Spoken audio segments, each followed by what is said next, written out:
मेरे प्रिय देशवासियों, नमस्कार।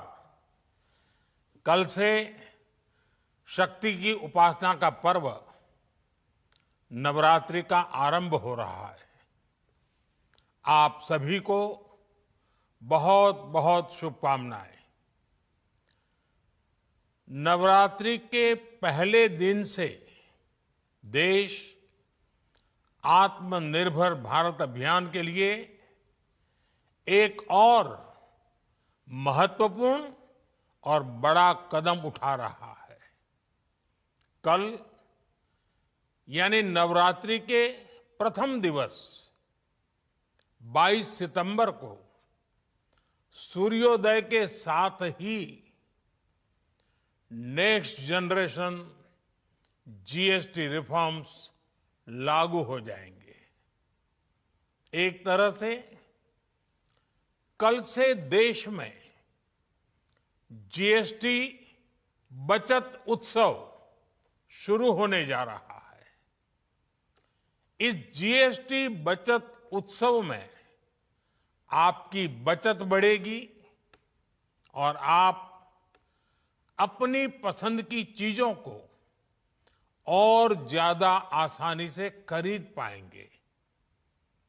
हमारे देश के गरीब, मध्यम वर्गीय लोग, न्यू मिडिल क्लास, युवा, किसान, महिलाएं, दुकानदार, व्यापारी, उद्यमी, सभी को ये बचत उत्सव का बहुत फायदा होगा। यानी त्योहारों के इस मौसम में सबका मुंह मीठा होगा। देश के हर परिवार की खुशियां बढ़ेगी। मैं देश के कोटि कोटि परिवारजनों को नेक्स्ट जनरेशन जीएसटी रिफॉर्म्स की और इस बचत उत्सव की बहुत बहुत बधाई देता हूं, शुभकामनाएं देता हूं। ये रिफॉर्म भारत की ग्रोथ स्टोरी को एक्सेलरेट करेंगे, कारोबार को और आसान बनाएंगे, निवेश को और आकर्षक बनाएंगे और हर राज्य को विकास की दौड़ में बराबरी का साथी बनाएंगे। साथियों, जब साल 2017 में भारत ने जीएसटी रिफॉर्म की तरफ कदम बढ़ाया था, तो एक पुराना इतिहास बदलने की और एक नया इतिहास रचने की शुरुआत हुई थी। दशकों तक हमारे देश की जनता, आप सभी लोग, देश के व्यापारी अलग अलग टैक्स के जाल में उलझे हुए थे। Octroi, entry tax, sale tax, excise, VAT, service tax, न जाने भांति भांति के दर्जनों टैक्स हमारे देश में थे। एक शहर से दूसरे शहर माल भेजना हो तो न जाने कितने चेकपोस्ट पार करने होते थे, कितने ही फॉर्म भरने पड़ते थे, कितनी सारी रुकावटें थी। हर जगह टैक्स के अलग अलग नियम थे। मुझे याद है जब 2014 में देश ने मुझे प्रधानमंत्री पद का दायित्व सौंपा था, तब उसी शुरुआत के दौर में एक विदेशी अखबार में एक दिलचस्प उदाहरण छपा था। उसमें एक कंपनी की मुश्किलों का जिक्र था। उस कंपनी ने कहा था कि अगर उसे बेंगलुरु से 570 किलोमीटर दूर हैदराबाद अपना सामान भेजना हो तो वो इतना कठिन था कि उन्होंने सोचा और उन्होंने कहा कि वो पसंद करती थी कंपनी कि पहले अपना सामान बेंगलुरु से यूरोप भेजें और फिर वही सामान यूरोप से हैदराबाद भेजें। साथियों, टैक्स और टोल के जंजाल की वजह से ये तब के हालात थे। और मैं आपको सिर्फ एक पुराना उदाहरण याद दिला रहा हूं। तब ऐसी लाखों कंपनियों को, लाखों करोड़ों देशवासियों को अलग अलग तरह के टैक्स के जाल की वजह से हर रोज परेशानी होती थी। सामान को एक शहर से दूसरे शहर पहुंचने के बीच जो खर्च बढ़ता था वो भी गरीब को उठाना पड़ता था। आप जैसे ग्राहकों से वसूला जाता था। साथियों, देश को इस स्थिति से निकालना बहुत जरूरी था।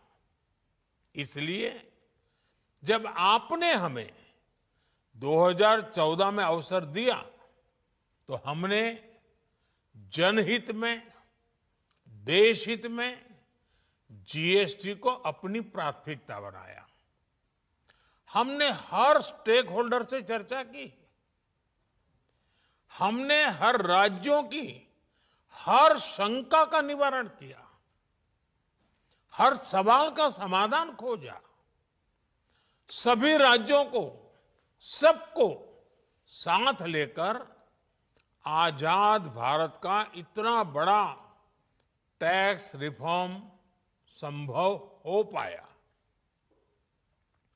ये केंद्र और राज्यों के प्रयासों का नतीजा था कि देश दर्जनों टैक्सों के जाल से मुक्त हुआ और पूरे देश के लिए एक जैसी व्यवस्था बनी।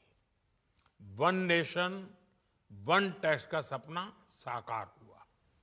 साथियों, रिफॉर्म एक अनवरत चलने वाली प्रक्रिया होती है। जब समय बदलता है, देश की जरूरत बदलती है, तो नेक्स्ट जनरेशन रिफॉर्म भी उतने ही आवश्यक होते हैं।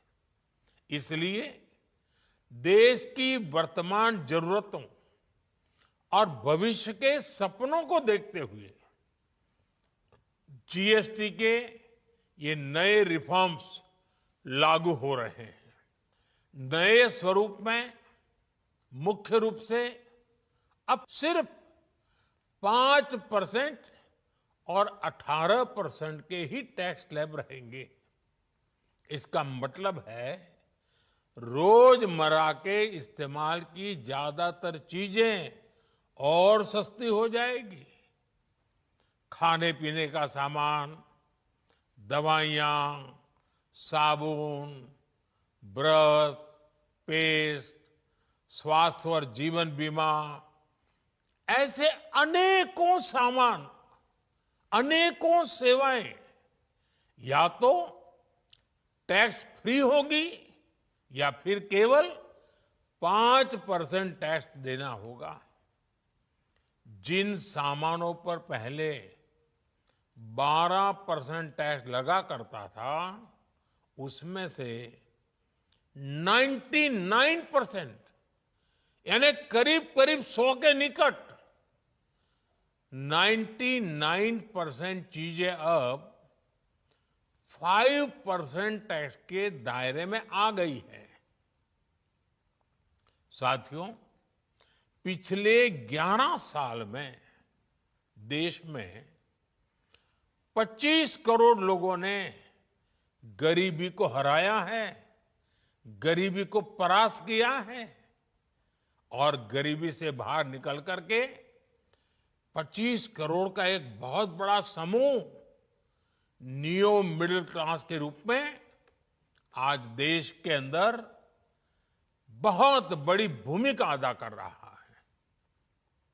इस न्यू मिडिल क्लास की अपनी एस्पिरेशंस हैं, अपने सपने हैं। इस साल सरकार ने 12 लाख रुपए तक की इनकम को टैक्स फ्री करके एक उपहार दिया। और स्वाभाविक है, जब 12 लाख रुपयों का इनकम टैक्स में राहत हो जाए तो मध्यम वर्ग के जीवन में तो कितना बड़ा बदलाव आता है, कितनी सरलता सुविधा हो जाती है। और अब गरीबों की भी बारी है, न्यू मिडिल क्लास की बारी है। अब गरीब को, न्यू मिडिल क्लास को एक तरह से डबल बोनांजा मिल रहा है। जीएसटी कम होने से अब देश के नागरिकों के लिए अपने सपने पूरे करना और आसान होगा। घर बनाना, टीवी, फ्रिज खरीदने की बात हो, स्कूटर, बाइक, कार खरीदना हो, ये सब पर अब कम खर्च करना होगा। आपके लिए घूमना फिरना भी सस्ता हो जाएगा, क्योंकि ज्यादातर होटल्स के कमरों पर भी जीएसटी कम कर दिया गया है। वैसे साथियों, मुझे इस बात की खुशी है कि दुकानदार भाई बहन भी जीएसटी रिफॉर्म को लेकर बहुत उत्साह में हैं। वो बहुत जीएसटी में हुई कटौती को ग्राहकों तक पहुंचाने में जुटे हुए हैं।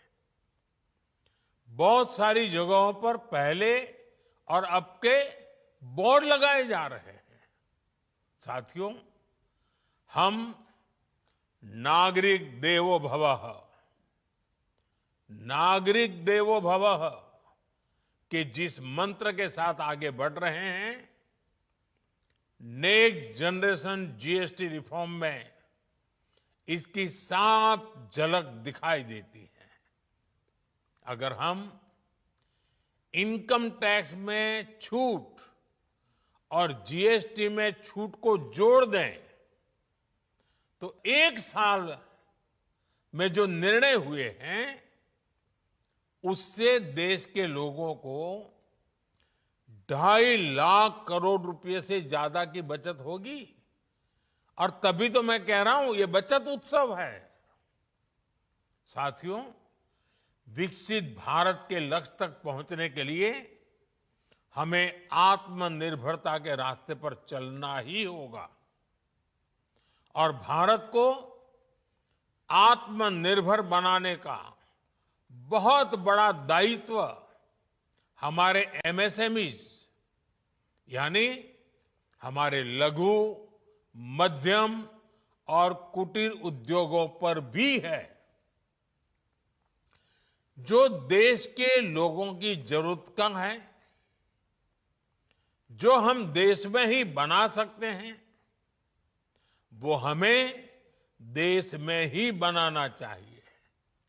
साथियों, जीएसटी की दरें कम होने से नियम और प्रक्रियाएं और आसान बनने से हमारे एमएसएमईज, हमारे लघु उद्योगों को, कुटीर उद्योगों को बहुत फायदा होगा। उनकी बिक्री बढ़ेगी और टैक्स भी कम देना पड़ेगा, यानी उनको भी डबल फायदा होगा। इसलिए आज मेरी एमएसएमई से लघु उद्योग हो, सूक्ष्म उद्योग हो, कुटीर उद्योग हो, आप सबसे बहुत अपेक्षाएं हैं। आपको भी पता है, जब भारत समृद्धि के शिखर पर था, तब भारत की अर्थव्यवस्था का मुख्य आधार हमारे एमएसएमईज थे, हमारे लघु और कुटीर उद्योग थे। भारत की मैन्युफैक्चरिंग, भारत में बने सामानों की क्वालिटी बेहतर होती थी। हमें उस गौरव को वापस पाना है। हमारे लघु उद्योग जो बनाए वो दुनिया में हर कसौटी पर बेस्ट हो, उत्तम से उत्तम हो। हम जो मैन्युफैक्चर करें वो दुनिया में आन बान शान के साथ बेस्ट के सारे पैरामीटर को पार करने वाला हो। हमारे प्रोडक्ट्स की क्वालिटी दुनिया में भारत की पहचान बढ़ाए, भारत का गौरव बढ़ाए। हमें इस लक्ष्य को लेकर काम करना है। साथियों, देश की स्वतंत्रता को जैसे स्वदेशी के मंत्र से ताकत मिली, वैसे ही देश की समृद्धि को भी स्वदेशी के मंत्र से ही शक्ति मिलेगी। आज जाने अनजाने हमारी रोजमर्रा की जिंदगी में बहुत सी विदेशी चीजें जुड़ गई है, हमें पता तक नहीं है। हमारे जेब में कंघी विदेशी है कि देसी, हमें पता ही नहीं है। हमें इनसे भी मुक्ति पानी होगी। हम वो सामान खरीदें जो मेड इन इंडिया हो, जिसमें हमारे देश के नौजवानों की मेहनत लगी हो, हमारे देश के बेटे बेटियों का पसीना हो। हमें हर घर को स्वदेशी का प्रतीक बनाना है, हर दुकान को स्वदेशी से सजाना है। गर्व से कहो ये स्वदेशी है, गर्व से कहो मैं स्वदेशी खरीदता हूं, मैं स्वदेशी सामान की बिक्री भी करता हूं। ये हर भारतीय का मिजाज बनना चाहिए। जब ये होगा तो भारत तेजी से विकसित होगा। मेरा आज सभी राज्य सरकारों से भी आग्रह है, आत्मनिर्भर भारत के इस अभियान के साथ, स्वदेशी के इस अभियान के साथ अपने राज्यों में मैन्युफैक्चरिंग को गति दे। पूरी ऊर्जा से, पूरे उत्साह से जुड़े, निवेश के लिए माहौल बढ़ाएं। जब केंद्र और राज्य मिलकर आगे बढ़ेंगे तो आत्मनिर्भर भारत का सपना पूरा होगा। भारत का हर राज्य विकसित होगा, भारत विकसित होगा। इसी भावना के साथ मैं फिर एक बार इस बचत उत्सव की अनेक अनेक शुभकामनाएं देते हुए अपनी बात समाप्त करता हूं। एक बार फिर आप सबको नवरात्रि की, जीएसटी बचत उत्सव की बहुत बहुत शुभकामनाएं। बहुत बहुत धन्यवाद।